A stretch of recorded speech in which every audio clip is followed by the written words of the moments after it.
নমস্কার বন্ধুরা, জব আড্ডা চ্যানেলে সবাইকে ওয়েলকাম। তবে প্রথমেই বলে রাখি, চ্যানেলে নতুন হয়ে থাকলে অবশ্যই চ্যানেলটি সাবস্ক্রাইব করে বেল আইকন অন করে পাশে থাকবে। তো তোমরা দেখতেই পাচ্ছ আমি পিডিএফটি খুলিয়ে নিয়েছি। এখানে রয়েছে যে স্টাফ সিলেকশন কমিশনের রিভাইজড এক্সাম ক্যালেন্ডার 2025-26।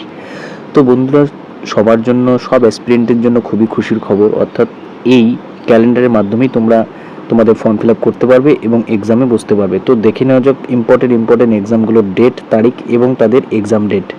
তো প্রথমে আমরা দেখে নেব যে সিলেকশন পোস্ট এক্সামিনেশন ফেজ 13 2025, ঠিক আছে। তো এই এক্সামটা রয়েছে 2/6/2025 এতে এর নোটিফিকেশন প্রকাশিত হবে এবং সেই ডেট থেকেই কিন্তু ফর্ম ফিল আপ চালু হবে। কতদিন থাকবে? 23/6/2025 পর্যন্ত। এবং ডেট অফ এক্সামিনেশন রয়েছে জুলাইয়ের 24 তারিখ থেকে 4 আগস্ট 2025 পর্যন্ত। তো নেক্সট যেটা এক্সামিনেশন রয়েছে সেটা রয়েছে stenographer grade C and grade D examination 2025।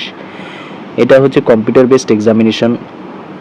এবার সবথেকে উল্লেখযোগ্য ঘটনা হচ্ছে যে এই এক্সামিনেশনের বিজ্ঞপ্তি, সেই এক্সামিনেশনের বিজ্ঞপ্তি কিন্তু হচ্ছে একই মাসে প্রকাশিত হবে, জুন মাসে, ঠিক আছে।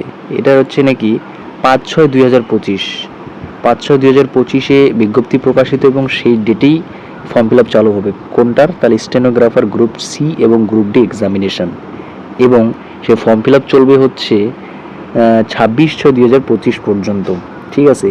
তার পরীক্ষা রয়েছে 6 আগস্ট থেকে 11 আগস্ট 2025 পর্যন্ত। এবার নেক্সট যেটা এক্সামিনেশন শিডিউল রয়েছে সেটা রয়েছে কম্বাইন্ড হিন্দি ট্রান্সলেটর এক্সামিনেশন।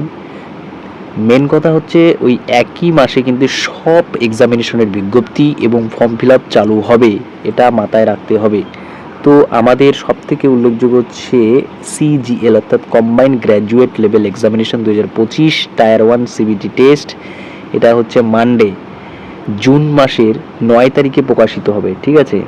সেই দিন থেকে ফর্ম ফিল আপ চালু হবে এবং জুলাই মাস পর্যন্ত ফর্ম ফিল আপ থাকবে, অর্থাৎ 4 তারিখ পর্যন্ত, ফ্রাইডে।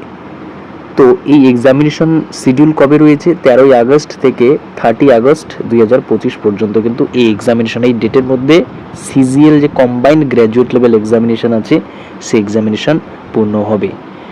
তারপর নেক্সট যে এক্সামিনেশনটা রয়েছে সেটা রয়েছে sub inspector in Delhi police and central arm police force examination paper 1।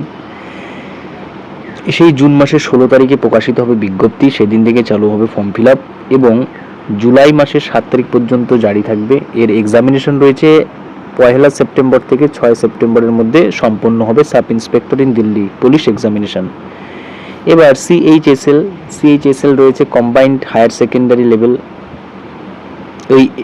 এটাও রয়েছে ওই সব একটু আগে একটু পরে বিজ্ঞপ্তি জারি হবে, ঠিক আছে। জুন মাসের 23 তারিখে চালু হবে এবং জুলাই মাসের 18 তারিখ পর্যন্ত থাকবে ফর্ম ফিল আপের ডেট এবং এরপর এক্সামিনেশন রয়েছে বা পরীক্ষা রয়েছে 8 সেপ্টেম্বর থেকে 18 সেপ্টেম্বর 2025 পর্যন্ত।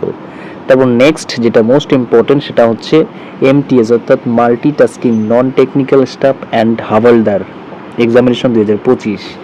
এটা একটাই এক্সামিনেশনে কম্পিউটার বেসড এক্সামিনেশন, সেটা রয়েছে জুন মাসের 26 তারিখে বিজ্ঞপ্তি প্রকাশিত হবে, ঠিক আছে। জুন মাসের 26 তারিখে প্রকাশিত হবে, জুলাই মাসের 24 তারিখ পর্যন্ত প্রায় 1 মাস ধরে জারি থাকবে এই ফর্মের বিজ্ঞপ্তি, তোমরা অবশ্যই ফিল আপ করে নেবে। তো এখানে এক্সামিনেশন শিডিউল যেটা রয়েছে সেটা স্পষ্টভাবে বলা রয়েছে যে 20 সেপ্টেম্বর থেকে 24 অক্টোবর পর্যন্ত কিন্তু এই এমটিএস এক্সামিনেশন যে প্রসেস বা প্রক্রিয়া এক্সাম, সেই এক্সাম শিডিউল এখানে স্পষ্টভাবে উল্লেখ করে দেওয়া রয়েছে।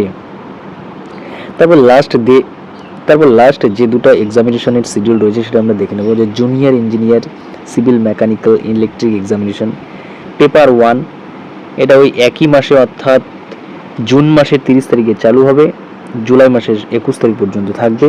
এক্সামিনেশন শিডিউল রয়েছে 27 October to 31 October. Constable male in Delhi police examination, এটারও এক্সামিনেশন রয়েছে সেপ্টেম্বরে, এর মানে ওই একটা টেন্টেটিভ ডেট দিয়ে দিয়েছে, ঠিক আছে। এবং এক্সামিনেশন নভেম্বর ডিসেম্বর। তো ডিয়ার স্টুডেন্ট, আমাদের সবথেকে বেশি ইম্পর্টেন্টগুলো আমরা দেখে নিলাম। তো এই ছিল 2025-26 এসএসসি স্টাফ সিলেকশন কমিশনের বিভিন্ন এক্সামিনেশনের শিডিউল, ক্যালেন্ডার এবং কবে বিজ্ঞপ্তি প্রকাশিত হবে তার ডিটেলস বিবরণ। তো বন্ধুরা, চ্যানেলে নতুন হয়ে থাকলে অবশ্যই চ্যানেলটি সাবস্ক্রাইব করবে এবং এরকম খবর সবার আগে পেতে হলে অবশ্যই পাশে থাকবে। ধন্যবাদ।